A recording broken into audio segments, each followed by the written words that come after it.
Hi everyone, this is Jebin Seer from evict audio. ഇന്നത്തെ പോഡ്കാസ്റ്റിൽ സംസാരിക്കാൻ പോകുന്നത് വേറൊന്നുമല്ല, iOS 18.1 നമുക്ക് കുറേയധികം മാറ്റങ്ങൾ വരുന്നുണ്ട്. ഈ ഒരു മാറ്റങ്ങളിൽ ഏറ്റവും കൂടുതൽ ഫോക്കസ്ഡ് ആവുന്ന ആൾക്കാർ നമുക്ക് ഈ പറഞ്ഞ ആപ്പിൾ ഇൻ്റലിജൻസ് വരുന്നുണ്ട്. അതേപോലെ തന്നെ ആപ്പിൾ ഇൻ്റലിജൻസിൻ്റെ കൂടെ തന്നെ നമുക്ക് NFC ആപ്പിൾ ഓപ്പൺ ചെയ്ത് കൊടുക്കാൻ പോവാം. ഇപ്പോൾ currently apple NFC third party കമ്പനികൾക്ക് ഓപ്പൺ ചെയ്ത് കൊടുത്തിരിക്കുന്നത് ഓൺലി ഇൻ യൂറോപ്പ് മാത്രമാണ്, അതായത് യൂറോപ്യൻ യൂണിയനിൽ മാത്രം.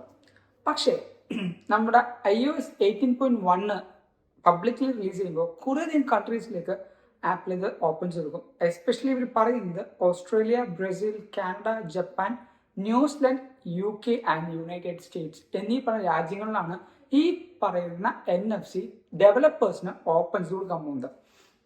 എന്തിനാണ് ഈ പറഞ്ഞ ഡെവലപ്പേഴ്സിന് ഓപ്പൺ ചെയ്ത് കൊടുക്കുന്നതെന്ന് ചോദിച്ചാൽ, NFC വെച്ച് കുറേയധികം കാര്യങ്ങൾ ചെയ്യാൻ പറ്റും. NFC നമ്മുടെ ഈ പറഞ്ഞ ആപ്പിൾ പേയ്മെന്റിന് വേണ്ടി മാത്രമല്ല, അല്ലെങ്കിൽ ആപ്പിൾ പേയ്മെന്റ് അതേപോലെ ഈ പറഞ്ഞ ജസ്റ്റ് പേയ്മെന്റ് പേർപ്പസിന് വേണ്ടി മാത്രം യൂസ് ചെയ്യുന്നതല്ല NFC. നമ്മുടെ ഈ പറഞ്ഞ in-store payments, Apple Pay of course, പിന്നെ കാർ കീസ്. ഇപ്പോൾ ആപ്പിൾ കാർ കീസ് കൊടുക്കുന്നത് BMW, അതായത് നമ്മുടെ ഈ പറഞ്ഞ കാർ കീയുടെ ആ ഒരു മേഖലയിൽ ആപ്പിളായിട്ട് കോമ്പാക്റ്റുള്ള ആയിരുന്നത് ഈ പറഞ്ഞ BMW മാത്രമാണ്. പക്ഷേ മൾട്ടിപ്പിൾ കാർ കമ്പനീസ്, ഓട്ടോമൊബൈൽ ഇൻഡസ്ട്രീസിന് നല്ല രീതിക്ക് അത് യൂസ് ചെയ്യാൻ പറ്റും. ഈ പറഞ്ഞ ലാൻഡ് റോവർ, ജാഗ്വാർ, കിയ, ഹണ്ടൈ അങ്ങനെ കുറേയധികം കമ്പനികൾക്ക് ഈ പറഞ്ഞ കാർ കീ ആയിട്ട് യൂസ് ചെയ്യാൻ പറ്റും. അതേപോലെ തന്നെ student ID, home key, hotel key, event tickets, അങ്ങനെ പിന്നെ ഗവൺമെൻറ് IDs ഇതെല്ലാം വരും. ഗവൺമെൻറ് ID ഈ ഒരു ഇയർ ലാസ്റ്റ് ആയിട്ടായിരിക്കും വരുന്നത്, അതിൻ്റെ കറക്റ്റ് ഡീറ്റെയിൽസ് കൊടുത്താലും. പക്ഷേ സ്റ്റുഡൻറ് ID ഇപ്പോൾ ചില സമയം നമ്മൾ കോളേജിലേക്ക് പോകുമ്പോൾ ഇവിടെ ഇന്ത്യ ഇതിലിപ്പോഴും പറഞ്ഞിട്ടില്ല, coming on later this year എന്നാണ് പറയുന്നത്. അതുകൊണ്ട് ഇന്ത്യയിൽ ചിലപ്പോൾ കുറച്ച് കഴിഞ്ഞിട്ടായിരിക്കും വരിക. എന്നാലും സ്റ്റുഡൻറ് ID എന്ന് പറയുന്നത് നമ്മൾ കോളേജിൽ പോകുമ്പോൾ ഈ പറഞ്ഞ ഐഫോൺ ജസ്റ്റ് ഒന്ന് അടുത്തോന്ന് വെച്ചാൽ മതി, ഓട്ടോമാറ്റിക്കലി നമ്മൾ ചെക്ക് ഇൻ ചെയ്യുന്നതും ചെക്ക് ഔട്ട് ചെയ്യുന്നതും ടൈം കറക്റ്റായിട്ട് കിട്ടും. പഞ്ച് ചെയ്യുന്ന മെക്കാനിസം മാറി NFC വെച്ച് നമുക്ക് ഇതെല്ലാ കാര്യങ്ങളും കൺട്രോൾ ചെയ്യാം. അതേപോലെ ഹോം കീസ്, നമ്മുടെ ഹോം കീ വെച്ച് ഏറ്റവും വലിയ ഗുണം വെച്ചാൽ ഈ പറഞ്ഞ കീൻ്റെ അടുത്ത് ജസ്റ്റ് നമ്മൾ ആ ഒരു പൂട്ടിൻ്റെ അടുത്ത് കൊണ്ടുവന്നിട്ട് താക്കോലെടുത്ത് ഇരിക്കണ്ട, ഫോൺ അടുത്തുണ്ടെന്ന് വെച്ചാൽ ഓട്ടോമാറ്റിക്കലി അപ്പോൾ തന്നെ ഈ പറഞ്ഞ വീടിൻ്റെ ഡോർ നമുക്ക് അൺലോക്ക് ചെയ്യാൻ പറ്റും.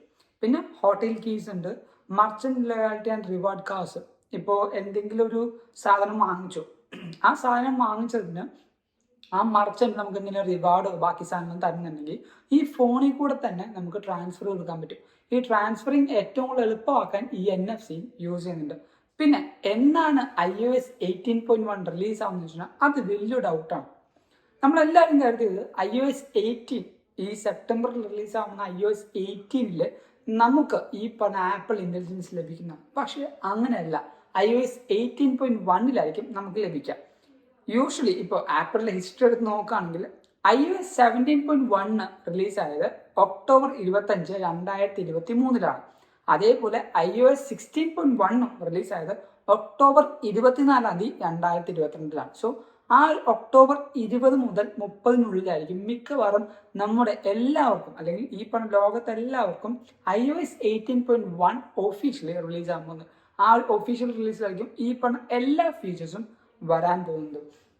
ഇവിടെ ഏറ്റവും കൂടുതൽ സങ്കടപ്പെടുത്തുന്ന ഒരു കാര്യം എന്ന് പറഞ്ഞാൽ നമ്മുടെ ഇന്ത്യ ഇതിലില്ല. എന്തുകൊണ്ട് ഇന്ത്യയിൽ ആപ്പിൾ പേ ഇല്ല എന്ന് വെച്ചാൽ അതിന് കുറേയധികം ലീഗൽ ഇഷ്യൂസ് ഉണ്ട്. നമ്മുടെ സെൻട്രൽ ഗവൺമെന്റ് അതിന് അപ്രൂവ് ചെയ്യണം. ഈ ആപ്പിൾ പേ അല്ലെങ്കിൽ ആപ്പിൾ കാര്യങ്ങൾ ചെയ്യുമ്പോൾ അതിന് കമ്മീഷൻ ആപ്പിളിന് കൊടുക്കണം, അല്ലെങ്കിൽ മർച്ചന്റ് വാങ്ങിക്കുന്ന അല്ലെങ്കിൽ വെക്കുന്ന മെഷീന് ആപ്പിളിന് ഒരു പേയ്മെന്റ് കൊടുക്കണം. അങ്ങനെ കുറേയധികം പോളിസി നോംസും റെഗുലേഷൻസും എല്ലാം ഉള്ളതുകൊണ്ടാണ് ആപ്പിളിലെ പല കാര്യങ്ങളും ഇന്ത്യയിലില്ലാത്ത. നമുക്ക് GCCയിലൊക്കെ ഉണ്ട്. പക്ഷേ ഈ പറഞ്ഞ ആപ്പിളിന്റെ കാര്യങ്ങൾ, എസ്പെഷ്യലി ആപ്പിൾ പേയ്മെന്റും ബാക്കി കാര്യങ്ങളൊക്കെ നമ്മുടെ ഇന്ത്യയിലേക്ക് വരികയാണെങ്കിൽ ആപ്പിൾ വാച്ച് യൂസേഴ്സിന്, എന്തിന് ആപ്പിൾ യൂസേഴ്സിന് നല്ല രീതിക്കുള്ള ഇമ്പ്രൂവ്മെന്റ്സ് ഉണ്ടാവും. ഞാൻ തന്നെ ചില സമയത്ത് ഇപ്പോൾ കണ്ടിട്ടുണ്ട്, സബ്വേ അതേപോലെ ചില കോഫി ഷോപ്സ്. ഇപ്പോൾ സേ ഫോർ എക്സാമ്പിൾ സ്റ്റാർബക്സ് എടുക്കാം. സ്റ്റാർബക്സ് ഒരു ലക്ഷറി കോഫി ഷോപ്പാന്ന് പറയാം. അതും വേണ്ട, ഇപ്പൊ നമ്മൾ സാധാ തട്ടുകടയിൽ പോലും, സാധാ ചായക്കടയിൽ പോയാലും നമുക്ക് അവിടെ സ്വൈപ്പിംഗ് മെഷീൻ ഉണ്ട്. ഈ സ്വൈപ്പിംഗ് മെഷീനിൽ നമുക്ക് ആപ്പിളിന്റെ എനേബിൾഡ് ആയിട്ടുള്ള NFC ആയിട്ടുള്ള ഈ പറഞ്ഞ സ്വൈപ്പിംഗ് മെഷീൻ ആണെങ്കിൽ ജസ്റ്റ് വാച്ച് കൊണ്ടുവന്ന് അടുത്ത് വെച്ചാൽ മതി, കാര്യം കഴിഞ്ഞു. അത്രയും എളുപ്പത്തിൽ നമുക്ക് പേയ്മെന്റ് ചെയ്യാൻ പറ്റും. ഈ പറഞ്ഞ വാച്ചിലൂടെയും ഫോണിൽ കൂടെയൊക്കെ നമുക്ക് എളുപ്പത്തിന് ക്വിക്കായിട്ടുള്ള പേയ്മെന്റ് കാര്യങ്ങളൊക്കെ ചെയ്യാൻ പറ്റുന്ന ഓപ്ഷൻ ആപ്പിൾ പേയിലുണ്ട്. പക്ഷെ എന്തുകൊണ്ടെന്ന് വെച്ചാൽ അത് ആപ്പിളിന് മാത്രം കുഴപ്പമില്ല. ഈ പറഞ്ഞ ഇന്ത്യൻ ഗവൺമെന്റും ആപ്പിളായിട്ട് ആ ഒരു ചെറിയ ലീഗൽ ഇഷ്യൂസ് ഉള്ളതുകൊണ്ടാണ് ഇന്ത്യയിൽ ഇപ്പോഴും ആപ്പിൾ പേ വരാത്തത്. പക്ഷേ നമ്മുടെ എല്ലാവരുടെയും ഒരു ശതാബ്ദി വിശ്വാസം എന്ന് പറഞ്ഞ പോലെ തന്നെ ആപ്പിളിന്റെ പേ അല്ലെങ്കിൽ ആപ്പിൾ പേയും ബാക്കി എല്ലാ കാര്യങ്ങളും ഇന്ത്യയിലേക്കും ഈ പറയുന്ന 2024 അല്ലെങ്കിൽ 2025 തന്നെ വരും എന്നാണ് നമുക്ക് കിട്ടുന്ന റിപ്പോർട്ടിൽ പറയുന്നത്.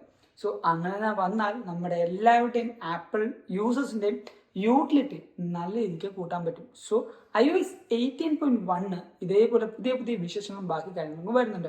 ഞാൻ എപ്പോഴും പറഞ്ഞ പോലെ നമ്മുടെ എവിക് ഓഡിയോയിലെ മെയിൻ ഫോക്കസ് എന്ന് പറഞ്ഞാൽ നിങ്ങൾ ഇപ്പോൾ ഡ്രൈവ് ചെയ്യുകയാണെങ്കിലും അതേപോലെ കുക്ക് ചെയ്യുകയാണെങ്കിലും അല്ലെങ്കിൽ വേറെ എന്ത് കാര്യങ്ങൾ ചെയ്യുകയാണെങ്കിലും ആപ്പിൾ ന്യൂസിൻ്റെയും അതേപോലെ ആപ്പിൾ അപ്ഡേറ്റ്സിൻ്റെയും എല്ലാ കാര്യങ്ങളും കറക്റ്റായിട്ട് നിങ്ങൾക്ക് അറിയണം. അതേപോലെ നിങ്ങൾ വിട്ടുപോകാതെ എല്ലാ അപ് ടു ഡേറ്റ്സ് ഉള്ള കാര്യങ്ങൾ നിങ്ങൾ മനസ്സിലാക്കണം എന്നുള്ള മെയിൻ ഫോക്കസിനാണ് ഈ പറഞ്ഞ പോഡ്കാസ്റ്റും നിങ്ങൾക്ക് തരുന്നത്. പോഡ്കാസ്റ്റ് ഓഫ് കോഴ്സ് നമുക്ക് ഈ പറഞ്ഞ സ്പോട്ടിഫൈയിലും ആപ്പിൾ പോഡ്കാസ്റ്റിലും പിന്നെ മേജർ പോഡ്കാസ്റ്റിംഗ് പ്ലാറ്റ്ഫോമിൽ ലഭിക്കുന്നുണ്ട്.